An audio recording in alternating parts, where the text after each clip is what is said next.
Քննարկում ենք հարց համար 15-ը անկախիկ եղանակով վճարումներից կենսաթոշակառուներին հետ վճար տրամադրելու կարգում փոփոխություններ կատարելու մասին հարցը զեկուցող աշխատանքի եւ սոցիալական հարցերի նախարար Արսեն Թորոսյան համեցեք պարոն Թորոսյան։ Շնորհակալություն պարոն վարչապետ, ըստ էության այս նախագծի մասին մենք շատ ենք խոսել, սկսած ազգային ժողովում մեր ելույթների ժամանակ վերջացրած այլ հրապարակային առիթներով եւ հիմա առաջարկում ենք իրավական կարգավորումը ընդունել։ Հետվճարի ծրագրի գործողության ժամկետը առաջարկում ենք երկարաձգել եւս 1 տարով, մինչեւ 2026 թվականի դեկտեմբերի 31-ը, միաժամանակ շահառուներին հնարավորություն տալ անկախիկ վճարումներից ստանալ ավելի մեծ չափով հետվճար։ Այս նպատակով առաջարկում է հետվճարի հաշվարկման համար 2026 թվականի հունվարի 1-ից հետո կատարված անկախիկ վճարումների նկատմամբ կիրառվող 12%-ը ավելացնել եւ սահմանել 20%, իսկ հետվճարի առավելագույն չափը 6000 դրամից դարձնել 10000 դրամ։ Ուզում եմ որոշակի վերջի վիճակագրություն ներկայացնել, պարոն վարչապետ, ձեր թույլտվությամբ, ուրեմն միայն 2025 թվականի հոկտեմբեր ամսվա տվյալներով հետևյալ պատկերն ունենք։ Ծրագրի շահառուների թիվը 360432 է եւ աճը նախորդ ամսը համեմատ 3.6%, այսինքն մենք տեսնում ենք տենդենց աճի։ Անկախի գործարքների հանրագումարը 14 միլիարդ 768 միլիոն դրամ եւ աճը 6.9%, մեկ շահառուի ստացած հետվճարի միջին չափը 4157 դրամ, աճը 2.8% եւ ստացված հետվճարի ծավալը 1 միլիարդ 523 միլիոն դրամ, աճը 6.5%, նորից եմ կրկնում, խոսքը հոկտեմբեր ամսվա մասին է։ Ուզում եմ նշել նաև, որ նոյեմբեր ամսվա ցուցակներով կենսաթոշակ եւ նպաստ ստացող շահառուների թիվը կազմել է 661811, որից 600126-ը իրենց կենսաթոշակը կամ նպաստը ստանում են անկախիկ եղանակով եւ հետեւաբար այս 366000 այս ծրագրի շահառուների թիվը կազմում է անկախիկ ստացողների 61%-ը։ Եվ մենք մեր քաղաքականություններով ըստ էության խթանում ենք, որ այդ թիվը աճի եւ մի ամփոփ թիվ ուզում եմ ներկայացնել ծրագրի մեկնարկի պահից մինչ օրս իրականացվել է կենսաթոշակային քարտերով 314 միլիարդ 194 միլիոն դրամի անկախիկ գործարք եւ հետվճարի տեսքով շահառուներին հետ է վերադարձվել 30 միլիարդ դրամ։ Մինչ օրս ուրիշ թվեր էլ իհարկե կա ձեռքի տակ, օրինակ, որ միայն այս տարի մենք արդեն վերադարձել ենք 13.5 միլիարդ դրամ, չհաշված նոյեմբեր եւ դեկտեմբեր ամիսները, իսկ 2024 թվականին դա եղել է 16 միլիարդ դրամ, այսինքն աճը ակնհայտ է եւ մենք տեսնում ենք քաղաքացիների հետաքրքրվածությունը եւ նաեւ հաշվի առնելով մեր նախորդ նիստին ընդունած որոշումը, որով մենք ըստ էության ամեն ինչ դարձնում ենք անկախիկ, նույնիսկ այս մեր 60000 քաղաքացիներին կվճարենք կենսաթոշակները եւ նպաստները անկախիկ եղանակով, ես կարծում եմ, որ կրկին կունենանք թվերի ավելացում, ինչը ըստ էության կենսաթոշակների կամ նպաստների ավելացում է նշանակում, միջին ավելացումը հաշվի առնելով այս մեր թվերը 3.5-4000 դրամի շրջանակներում կլինի, բայց յուրաքանչյուր ավելացող մասը, բայց յուրաքանչյուր քաղաքացի, ով ունի իրավունք օգտվելու այս ծրագրից, կարող է պոտենցիալ 10000 դրամ ունենալ ավելացում գումարային։ Շատ լավ, հարգելի գործընկերներ, ըստ էության մենք խոսում ենք կենսաթոշակի հերթական ավելացման մասին, բայց ինչպես նախկինում առիթ ունեցել եմ ասելու, մենք մեր որոշումների դիտանկյունները փոխում ենք, որովհետև մենք մեր որոշումները պետք է կայացնենք այնպես, որ նրանք լրացուցիչ եւ հարակից էֆեկտներ ունենան։ Այս մտածումները մեր մոտ սկսվել են դեռևս այն ժամանակ, երբ որ մենք 2019 թվականին բարձրացրեցինք 10%-ով ուսուցիչների աշխատավարձ։ Եվ մենք, երբ որ հետագայում ուզում ենք հասկանալ մեր կայացրած որոշման էֆեկտը, մենք տեսնում ենք, որ այդ կայացրած որոշումը ոչ մի էֆեկտ չունի բացարձակապես։ Ընդ որում, այնպես չի, որ ուսուցիչները, որոնց աշխատավարձը բարձրացել են, առանձնապես գոհ են, եւ ընդհակառակը ուսուցիչների շրջանում անարդարության զգացում կար, թե մեկը պրոֆեսիոնալ հմտությունները հաշվի չեն առնվում եւ այլն, դրա համար մենք ներդրեցինք կամավորատեստավորման ծրագիրը, որը այսօր կարող ենք ասել, որ հաջողված ծրագիր է միանշանակորեն։ Այսօր Հայաստանի Հանրապետությունում 700,000 դրամ աշխատավարձ ստացող ուսուցիչ կա։ Այն ճանապարհով, որ մենք գնայինք, մենք երբեք այս ցուցանիշի չենք հասնի, երբեք։ Այսինքն կհասնեինք մի անորոշ շրջանում, երբ որ 700,000 դրամը կլիներ այդ նույն 150 կամ 200,000 դրամի գնողունակության։ Սա իհարկե կենսաթոշակների հետ կապ չունի, բայց մյուս կողմից, երբ որ կենսաթոշակների բարձրացման մասին էինք մտածում, մենք էլի հարակից էֆեկտների մասին մտածելու կարիք ունենք, որովհետև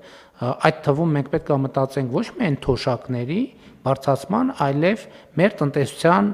աճի եւ ստվերի կրճատման մասին, որովհետեւ մեր թոշակառուների թիվը այս հələ նոր է աշխատողների եւ թոշակառուների տեսակարար քշրում որոշակի ծանրության կենտրոնը աշխատողներինն է եւ ոչ թե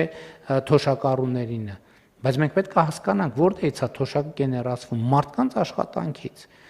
եւ մարդկանց աշխատանքը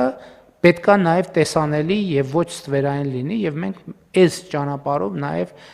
թոշակառուներին մեր հարգելի հնարավորություն ենք տալիս, որպեսզի սա նաև մասնակցության ձև է, գիտեք, հանրային կյանքի։ Երբ որ կենսաթոշակառուն գիտի, որ ինքը կոնկրետ պետության զարգացման, ստվերի կրճատման գործում ունի դեր։ Այս քաղաքացիական զգացողությունը շատ կարևոր է եւ մենք երբեք դա չենք գնանշում։ Եվ նույն թոշակառուների հոգեբանական եւ կենսամակարդակի ապահովման առումով սա շատ կարեւոր է։ Ինչալոց պարոն Թովմասյան, ես անդադ վերջին աշխատանքային քննարկումներում հիշեցնում եմ, որ մենք պլան ունենք ձեր նշած հետադարձ հիպոթեկի ծրագիրը իրականացնելու, որը իմ կարծիքով նույնպես մեր թոշակառուների կենսամակարդակում եւ ապրելակերպի մեջ էական դրական փոփոխություններ է մտցնելու, բայց հաջորդն եմ ուզում ասել։ Լավ, ասում ենք թոշակառուն ինչի վրա է ծախսելու գումարը։ Ենթադրենք 12,000 կամ ինչ որ չափով ավելացրենք։ Ինչի վրա է թոշակառուն ամենաշատը ծախսում գումար։ Ակնհայտորեն առողջապահության։ Ակնհայտորեն առողջապահության։ Հետևաբար, բայց մի րոպե, եթե մենք մարդու թոշակը ամիսը 10,000 դրամով բարձրացնենք, ինքը իր առողջապահական խնդիրները կարողանալու է շատ թե քիչ պատշաճ ձևով լուծի։ Ոչ, չի կարողանալու։ Դրա համար մենք ասենք եկեք ոչ թե թոշակը ավելացնենք, մանավանդ հիմա շատ կա, նայում են ինչ ենք խոստացել, ինչ չենք խոստացել, մենք չենք խոստացել, որ առողջապահության ապահովագրությունը խոստացել ենք, բայց չենք խոստացել, որ կենսաթոշակառուների համար դա անվճար է լինելու։ Դենց բան չենք խոստացել, որովհետև ասում են, այս խոստացել եք, չենք արել։ Բա որ տասնյակ ուրիշ բաներ չենք խոստացել, բայց արել ենք, դա հաշվարկը ով պետք է անի։ Բայց մենք իրականում ուզում եմ ցույց տամ, մենք մտածել ենք, լավ, թոշակառուի թոշակը, լավ 10,000, 15,000 դրամով ուղղակի ավելացնենք։ Ինքը իր առողջապահության խնդիրը կարողանալու է լուծել։ Ոչ, բա ինչ անենք։ Բա ինչ անենք, մեր խնդիրն է նա, որ 10,000 դրամ գրենք, ասենք, ստեսություն, մենք խնդիրը լուծեցինք։ Մենք դրա համար առողջապահության ապահովագրության համակարգը ներդրեցինք, ճիշտ է հիմա 65-ից պլյուս թոշակառուներին, մենք իրանց ավելացրած թոշակը առանց իրանց հարցնելու դնում ենք այդտեղ, բայց իրանք այդտեղ ստանալու են մի քանի անգամ ավել արժեցող ծառայություններ, որոնց կարիքը իրանք իհարկե կունենան, Աստված տա չունենան, բայց գործնականում տենց չի լինում, որովհետև վիճակագրությունը ցույց է տալիս, որ մարդիկ իրանք կենսաթոշակառուների առաջնային կարիքը առողջապահական ծախսերը հոգալն է, սկսած դեղ եւ այլն եւ այլն։ Ես էլի ուզում եմ ճշգրտել, որ մենք ոչ բոլոր դեղերի ոչ ամբողջական ծախսերն ենք փակելու, բայց մենք այս ճանապարհով թոշակառուներին վերադարձնում ենք այնքան գումար, որը էականորեն ավելի է այն 10-11,000 դրամից, որ մենք իրանց պոտենցիալ ավելացող թոշակից վերցնում ենք եւ դնում ենք իրենց առողջապահության համակարգի մեջ։ Այսինքն մենք իրանց համար ենթակառուցվածք ենք ստեղծում բոլորովին նոր ծառայությունների ենթակառուցվածք, որը բոլորի համար, բայց թոշակառուների համար առանձնահատուկ կարևոր է այդ առողջապահության ապահովագրությունն է, որը մենք հաջորդ տարվանից այդ ծառայությունները կմատուցենք։ Ես նկատի ունեմ, մենք այս նրբությունները ավելի ակտիվ պետք է մեր հանրությանը ներկայացնենք, որպեսզի նրանք ճիշտ տեսնեն պատկերը։ Էլ չեմ ասում, որ ես նախկինում մի անգամ ասել եմ, երբ որ այդ ծրագիրը սկսեց աշխատել, առաջին ամիսներն էին։ Երբ որ մենք տեսնում էինք աճը, ես ասացի հարգելի գործընկերներ, ես կարծում եմ, որ մենք այն ավանդական ձևերով էլ թոշակ պետքա չբարձրացնենք։ Մենք պետքա գնանք այս ճանապարհով։ Իմիջիայլոց կներեք, քան 300 միլիարդի առևտուր ասցիք, հա 314 միլիարդի վերադարձվել է 30 միլիարդ 300 միլիարդի առևտուր կատակ ենք անում 300 միլիարդ դրամի առևտուր թոշակառուների կողմից մենք կարող ենք աչքաչափով ասել սրա գոնե 40-50%-ը նախկինում ստվերային առևտուր է եղել որը հիմա դուրս է եկել եւ նաեւ այդ ստվերից դուրս եկած առևտուրն է որ այս տնտեսական ակտիվության ցուցանիշների եւ տնտեսական աճի վրա կոնկրետ արտահայտվում է եւ արտացոլվում է։ Էնպես որ մենք էլի այս դեպքում էլ եմ ասում, մեր ворթեգրած ռազմավարությունները սկզբունքորեն պետքա հետեւական իրականացնենք, ժամանակը շատ ենք ծախսել դրա համար անկանխիկի առևտրի հետ վճարի մասին այս անգամ չեմ խոսում, հաջորդիվ առիթ կունենանք դեռ համեցեք, եթե կարևոր բան կա այսօր։ Պարոն վարչապետ, մենք արդեն շրջանառել ենք նախագիծը, երևի 1-2 շաբաթ հետո ամենաուշը կառավարության նիստում այդ հարցը կհաստատենք եւ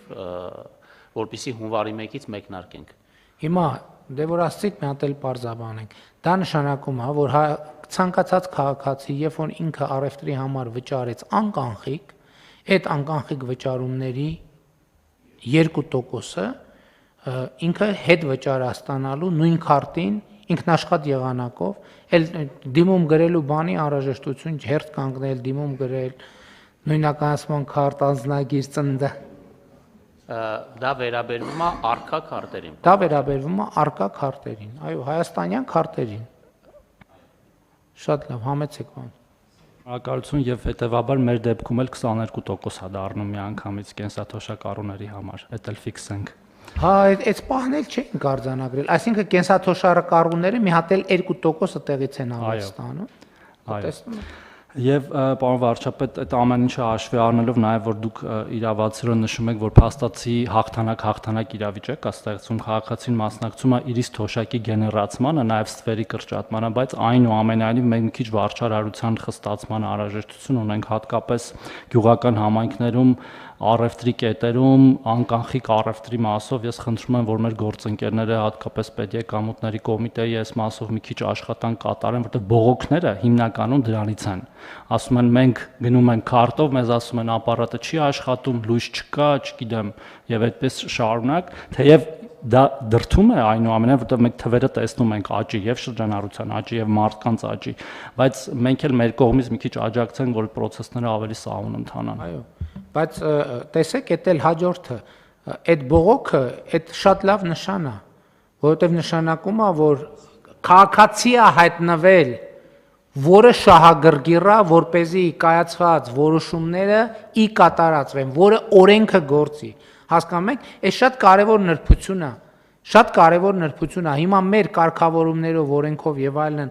առևտրի ոչ ստվերային լինելը այդ օրենքի պարտադիր պահանջ է բայց այդ շատ դեպքերում հնարավոր չի լինում որովհետեւ կաբինետներից հնարավոր չի վերահսկել եւ երբ որ չկա շահագրգիռ քաղաքացին որ այն կողմից ասի մի րոպե ինչ ես անում հենց սա այն դեպքն է որ քաղաքացին էլ եմ ասում պետք է հասկանա որ ստվերային առևտրի ամեն գործարք իրենից կոնկրետ գումարա տանում չեմ ուզում ասել գողանում որ բան կոպիտ չհնչի բայց էլ եմ ասում մենք մտանք խանութ այս ժամացույցը գնեցինք մենք այս ժամացույցի հարկը վճարում ենք չենք կարա չվճարենք ավելացված արժեքի հարկը իր մեջ է այսինքն մենք փողը տալիս ենք բանը ձեռք բերելու համար ժամացույցը ձեռք բերելու համար եթե գործարքը սահմանված կարգով չի կնքվում 20% ավելացված արժեքի հարկը չի մտնում բյուջե եւ այս նույն ժամացույցը վճարած քաղաքացու ճանապարհը ասֆալտ չի լինում երեխան դպրոցում սահմանափակ հնարավորություն ունենում եւ այլն եւ այդպես շարունակ ամենատարբեր բաներ պիտի նշենք եւ մենք սրա մասին պետք է ասենք մարդկանց որ իրանք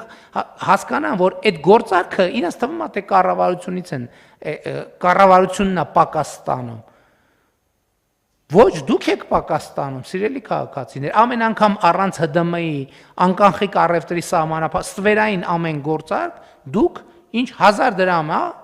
1000 դրամ եք տվե